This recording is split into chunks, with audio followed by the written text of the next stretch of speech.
सैनिक स्कूल में एडमिशन के लिए जो अभी ई काउंसलिंग का प्रोसेस चल रहा है उसके सेकेंड राउंड की डेट अनाउंस कर दी गई हैं। इससे वही जो डेट है वो हम बतलाएंगे और इससे रिलेटेड 2-3 छोटी छोटी बातें हैं। वीडियो अभी का लंबा नहीं होगा तो 2-3 छोटी छोटी बातें हैं, काफ़ी इंपॉर्टेंट है, वो भी बतला देंगे। उसके अलावा यदि आप लोग का कुछ और डाउट है या कुछ और क्वेश्चन है तो वो भी आप लोग पूछिएगा, उसको भी हम जवाब देने का या क्लियर करने की पूरी कोशिश करेंगे। तो सबसे पहले बात करते हैं डेट की। तो जो अभी डेट आई है वो सेकेंड राउंड में जितने भी प्रोसेस होने हैं सबकी डेट नहीं आई है, अभी सिर्फ चॉइस फिलिंग की ही डेट आई है। फिर सेकेंड राउंड का रिजल्ट कब आएगा और फिर उसके लिए कितने दिनों का टाइम मिलेगा एडमिशन के लिए या डॉक्यूमेंट वेरिफिकेशन के लिए, उसकी डेट अभी अपडेट नहीं हुई है। होपफुली रात के 12 बजे तक या कल तक वो डेट अपडेट हो जाएगी।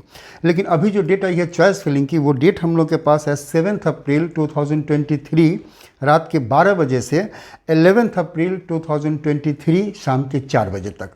कहने का मतलब कल से, आज 6 अप्रैल है तो 7 तारीख मतलब कल से, तो कल के रात 12 बजे का मतलब हुआ कि आज ही रात से 6 और 7 अप्रैल के बीच की जो रात है उसी रात के 12 बजे से चॉइस फिलिंग का काम स्टार्ट हो जाएगा और 11 अप्रैल 2023 तक शाम के 4 बजे तक आप चॉइस फिलिंग कर पाएंगे। 5 दिनों का टाइम आप मान सकते हैं, 5 दिनों का ही टाइम इन्होंने दिया है, काफ़ी टाइम है क्योंकि फर्स्ट राउंड में हम लोग कर ही चुके हैं चॉइस फिलिंग, उसी के हिसाब से सेकेंड राउंड में भी करना है। तो अभी जो डेट है वो सिर्फ चॉइस फिलिंग की ही डेट है। इससे रिलेटेड 2-3 इंपॉर्टेंट चीज़ हम बतला दे रहे हैं। सबसे इंपॉर्टेंट चीज़ सीट मैट्रिक्स को लेकर है। अभी सीट मैट्रिक्स जब तक हम ये वीडियो बना रहे हैं और इंस्ट्रक्शन में लिखा भी हुआ है कि चॉइस फिलिंग करने से पहले आप सीट मैट्रिक्स मतलब सीट एलोकेशन किस स्कूल में फर्स्ट राउंड में जितने भी बच्चे का सिलेक्शन हुआ था उसमें कितने ने एडमिशन लिया नहीं लिया, तो फर्स्ट राउंड के बाद कितनी सीट्स किस स्कूल में और किस कैटेगरी में वैकेंट रह गई हैं उसको आप लोग पहले निश्चित रूप से देख लेंगे और उसके बाद ही आप चॉइस फिलिंग करेंगे। ऐसा ना हो कि किसी स्कूल में सीट बहुत कम हो या ना हो और उसको भी आप चॉइस फिलिंग में चॉइस में डाल दें तो फिर वहाँ सीट है ही नहीं तो आपको सीट मिलेगी कहाँ से। तो सीट मैट्रिक्स अभी जब तक हम ये वीडियो बना रहे हैं अभी तक तो सीट मैट्रिक्स अपडेट नहीं हुई है, होपफुली जल्दी ही अपडेट हो जाएगी। तो सबसे पहला काम आप करेंगे कि जो भी स्कूल आपको चूज़ करना है या बल्कि चूज़ करने के पहले ही आप देख लें कि किस किस स्कूल में आपकी कैटेगरी में कितनी सीट्स बची हैं, उसी के हिसाब से आप चॉइस फिलिंग करें तो ज़्यादा अच्छा रहेगा। उसके बाद आती है बात रजिस्ट्रेशन को लेकर, जो अभी तो ये लंबा चौड़ा है लेकिन दो पॉइंट और हम बतला दे रहे हैं आपको कि जिन कैंडिडेट्स ने फर्स्ट राउंड में रजिस्ट्रेशन कर लिया था उनको फिर दोबारा रजिस्ट्रेशन करने की ज़रूरत नहीं पड़ेगी। वो सीधे उनका लॉगिन आईडी और पासवर्ड बना हुआ है, वो लॉगिन आईडी पासवर्ड डाल कर लॉगिन करेंगे और सीधे चॉइस फिलिंग करेंगे।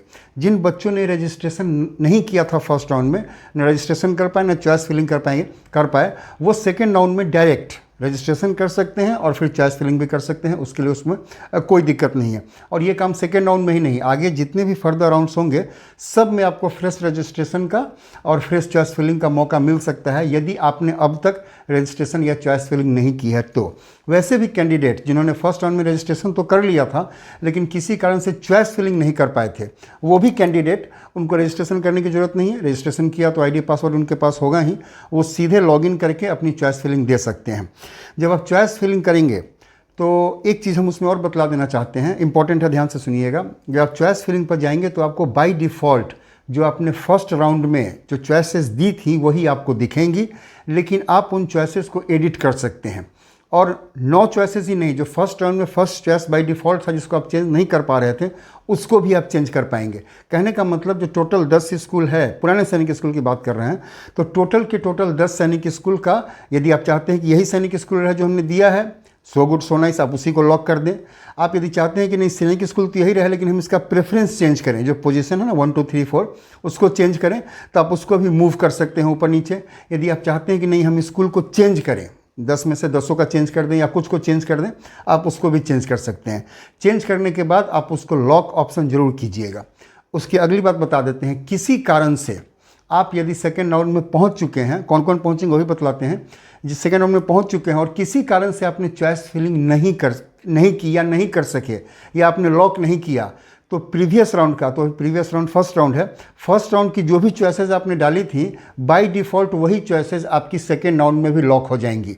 ये जो 11 अप्रैल का टाइम है ना, चॉइस फिलिंग का टाइम जैसे ही डेडलाइन खत्म होगा, जो आपके फर्स्ट राउंड की चॉइसेस थी बाय डिफ़ॉल्ट वही चॉइसेस लॉक हो जाएंगी यदि आपने उसको एडिट नहीं किया तो, और उसी चॉइसेस के बेस पर फिर आपको सीट अलॉटमेंट के लिए देखा जाएगा। अब बात आती है कि कौन कौन से बच्चे सेकेंड राउंड में जाएंगे, तो ये हम पहले भी बतला चुके हैं, छोटा सा है बतला दे रहे हैं। फर्स्ट राउंड में जिन्होंने रिकन्सिडर किया था वो सेकेंड राउंड में जाएंगे, वो चॉइस फिलिंग कर सकते हैं। फर्स्ट राउंड में जिन्होंने एग्जिट कर दिया था या एक्सेप्ट कर दिया था और एक्सेप्ट करने के बाद किसी भी रीजन से, वो जो रीजन हो, वो मेडिकली अनफिट हो गए या टाइम पर पहुंच नहीं पाए या डॉक्यूमेंटेशन की कमी हो गई या XYZ रीज़न क्या है ये बिल्कुल इंपॉर्टेंट नहीं है। यदि आपने एक बार एक्सेप्ट कर दिया है उसको या एग्जिट कर दिया है तो आप सेकेंड राउंड में या फर्दर जितने राउंड्स होंगे उसमें आप बिल्कुल भी चॉइस फिलिंग नहीं कर सकते हैं, ये इसमें लिखा हुआ है। वहाँ पर पहले ही हमने कह दिया था कि एक्सेप्ट करने का मतलब है कि अब जो होना है इसी स्कूल में होगा जिसको आपने एक्सेप्ट किया है। यदि नहीं होता है तो फिर फर्दर राउंड भी आपके लिए नहीं होगा, और यदि एग्जिट कर दिया है तो कहानी ही ख़त्म है। आप अगले की इस राउंड में क्या किसी भी राउंड में नहीं जा पाएंगे। उसके बाद और कौन कौन बच्चे जाएंगे, फर्स्ट राउंड में जिनको भी सीट अलॉट नहीं हुई थी उनको कोई ऑप्शन ही नहीं दिया गया था, तो वो बाय डिफ़ॉल्ट सेकेंड राउंड में जा चुके हैं, तो वो सेकेंड राउंड में जाकर अपनी चॉइस फिलिंग कर सकते हैं, उसमें कोई दिक्कत नहीं है। और ये हमने बतला ही दिया है कि जो भी बच्चे फर्स्ट राउंड में ना रजिस्ट्रेशन कर पाए थे ना चॉइस फिलिंग कर पाए थे वो भी सेकेंड राउंड में अपनी रजिस्ट्रेशन और चॉइस फिलिंग दोनों कर सकते हैं। ये इससे ज़्यादा अभी कुछ इसमें बतलाने के लिए नहीं है, और जितनी भी चीज़ें हैं वो हमने बतला दी है आपको। इसके अलावा यदि कोई भी इम्पोर्टेंट चीज़ यदि और होती है तो आप लोग कमेंट में पूछिएगा, या हमारी जानकारी में भी आती है तो वो भी हम जल्दी ही आप लोगों को बतलाने की पूरी कोशिश करेंगे।